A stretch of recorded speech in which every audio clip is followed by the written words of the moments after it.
O Evangelho de Marcos, capítulo 9. E Jesus terminou dizendo: Eu afirmo a vocês que isto é verdade. Estão aqui algumas pessoas que não morrerão antes de verem o reino de Deus chegar com poder. Jesus, Moisés e Elias. 6 dias depois, Jesus foi para um monte alto, levando consigo somente Pedro, Tiago e João. Ali eles viram a aparência de Jesus mudar. A sua roupa ficou muito branca e brilhante, mais do que qualquer lavadeira seria capaz de deixar. E os 3 discípulos viram Elias e Moisés conversando com Jesus. Então Pedro disse a Jesus: Mestre, como é bom estarmos aqui! Vamos armar 3 barracas, uma para o Senhor, outra para Moisés e outra para Elias. Pedro não sabia o que deveria dizer, pois ele e os outros 2 discípulos estavam apavorados. Logo depois, uma nuvem os cobriu e dela veio uma voz que disse: Este é o meu filho querido, escutem o que ele diz. Aí os discípulos olharam em volta e viram somente Jesus com eles.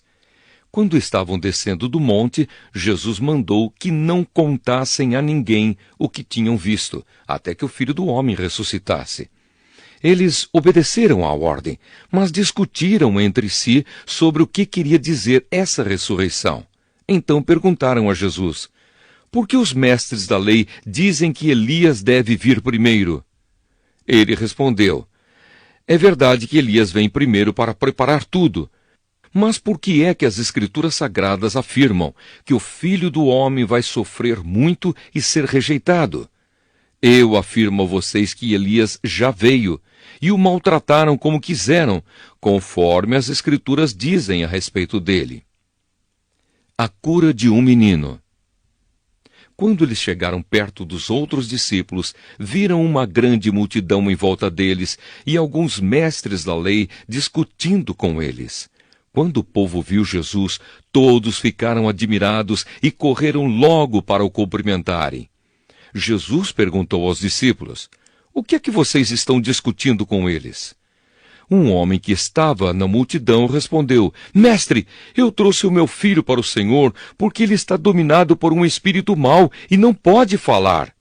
Sempre que o espírito ataca o meu filho, joga-o no chão e ele começa a espumar e a ranger os dentes.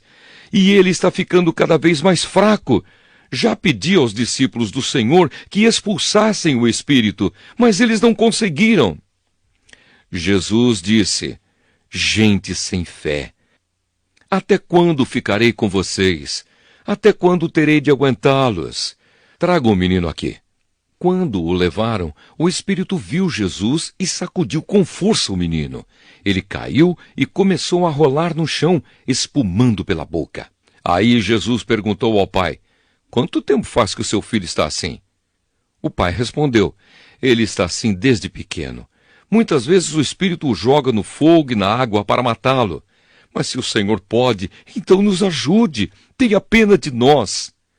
Jesus respondeu: Se eu posso, tudo é possível para quem tem fé. Então o pai gritou: Eu tenho fé, ajude-me a ter mais fé ainda. Quando Jesus viu que muita gente estava se juntando ao redor dele, ordenou ao espírito mau: Espírito surdo-mudo, saia desse menino e nunca mais entre nele. O espírito gritou, sacudiu o menino e saiu dele, deixando-o como morto. Por isso todos diziam que ele havia morrido. Mas Jesus pegou o menino pela mão e o ajudou a ficar de pé. Quando Jesus entrou em casa, os seus discípulos lhe perguntaram em particular: Por que foi que nós não pudemos expulsar aquele espírito? Jesus respondeu: Este tipo de espírito só pode ser expulso com oração. Jesus fala outra vez da sua morte e da sua ressurreição. Jesus e os discípulos saíram daquele lugar e continuaram atravessando a Galiléia.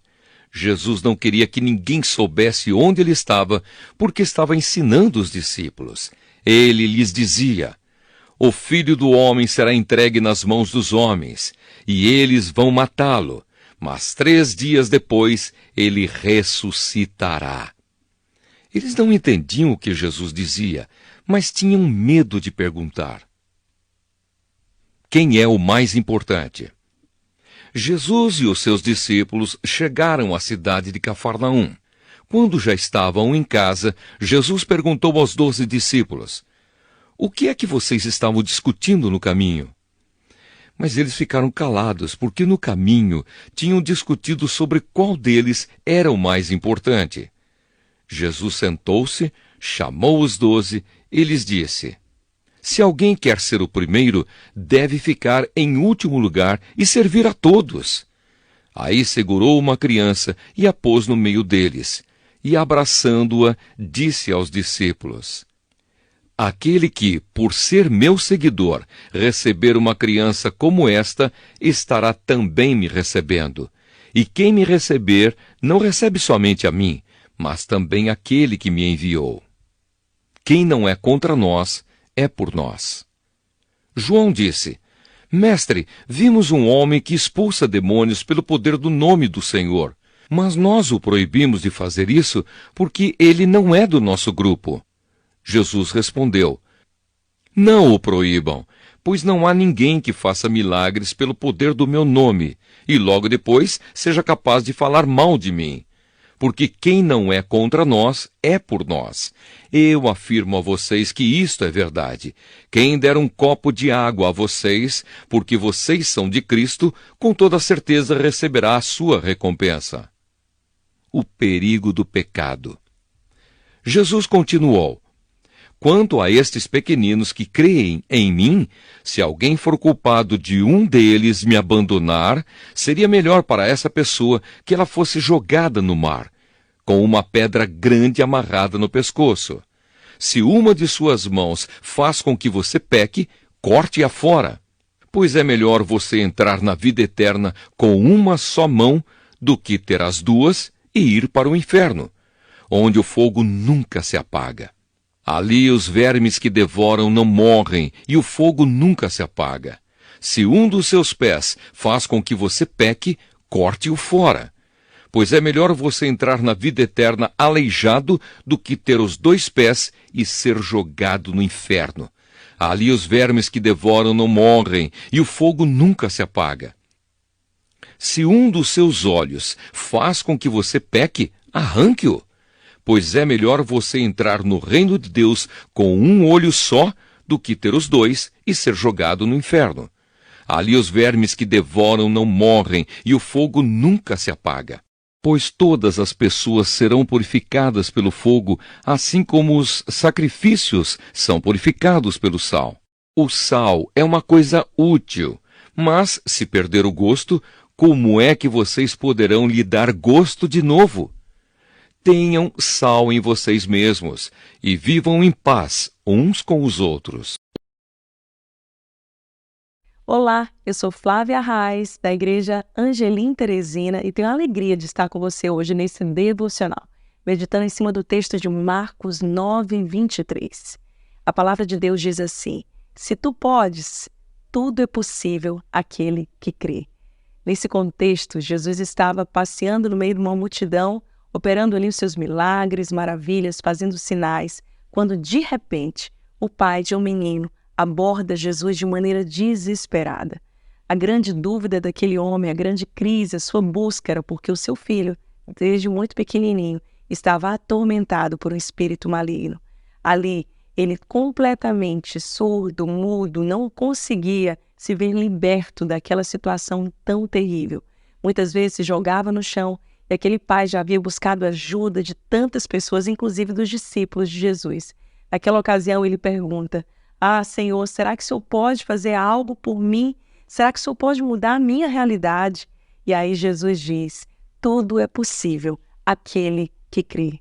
Essa mensagem é tão poderosa porque ela nos mostra que diante das nossas impossibilidades, das nossas lutas, crises, daquilo que nenhum homem pode fazer por nós, só o Senhor Jesus pode vir em socorro, nos abraçar no meio das nossas crises, das nossas tribulações, das piores tempestades das nossas vidas. Jesus está ali. Tudo é possível. Tudo é possível diante de um Deus de impossível. diante de um Deus dos improváveis, diante de um Deus que faz milagres, que é o mesmo ontem, hoje e sempre. Será, Senhor, se o Senhor pode fazer algo por nós hoje? Sim, tudo é possível àquele que crê. Basta somente que hoje você se renda a Jesus, que você o busque de todo o coração. Então, Ele fará o sobrenatural. Apenas creia. Deus abençoe você.